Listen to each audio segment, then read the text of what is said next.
नमो नमः।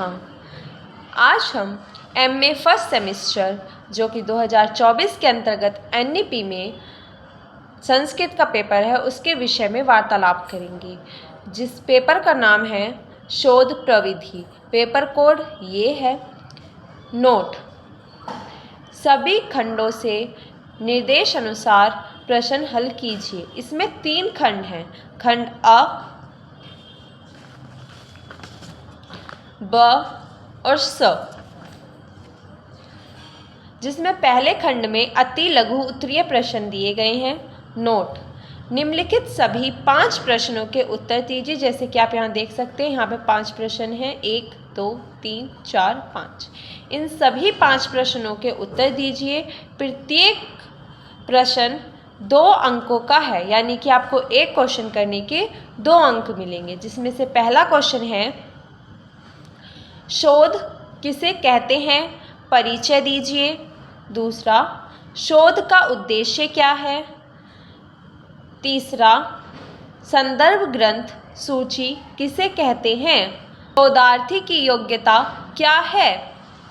पांचवा, संगणक के प्रमुख 5 अंगों के नाम लिखिए। यदि आप इन 5 क्वेश्चन को कर लेते हैं तो आपके 10 अंक प्राप्त हो जाएंगे। खंड ब, लघु उत्तरीय प्रश्न। नोट: निम्नलिखित 3 प्रश्नों में से किन्हीं 2 प्रश्नों के उत्तर दीजिए। मतलब ये आपको 3 प्रश्न दिए गए हैं, जिसमें से आपको केवल 2 करने हैं। प्रत्येक प्रश्न 7.5 अंकों का है। लघु उत्तरीय अपेक्षित हैं।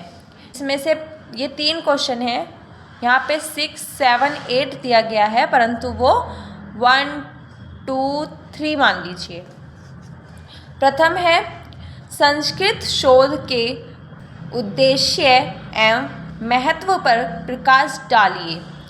दूसरा, संस्कृत शोध के विषय का चयन कैसे किया जाता है, 100 उदाहरण स्पष्ट कीजिए। तीसरा, पुस्तक समीक्षा की विधि समझाइए। खंड स, जिसमें विस्तृत उत्तरीय प्रश्न है। नोट: निम्नलिखित 5 प्रश्नों में से किन्हीं 3 प्रश्नों के उत्तर दीजिए।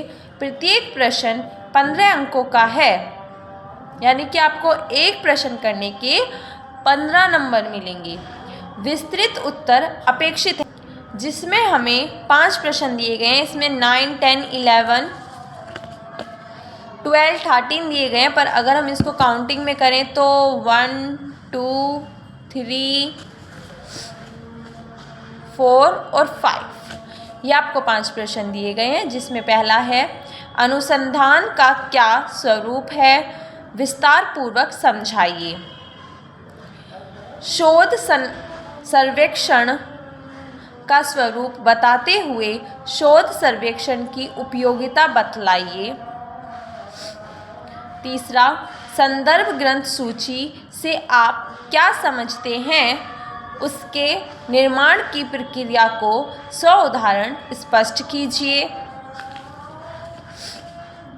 फोर्थ, शोध सामग्री के संकलन में मुख्य तथा गौण श्रोता पर एक विवेचनात्मक निबंध लिखिए। पांचवा, माइक्रोसॉफ्ट ऑफिस का परिचय प्रस्तुत करते हुए संस्कृत शोध के क्षेत्र में उसकी उपयोगिता बतलाइए।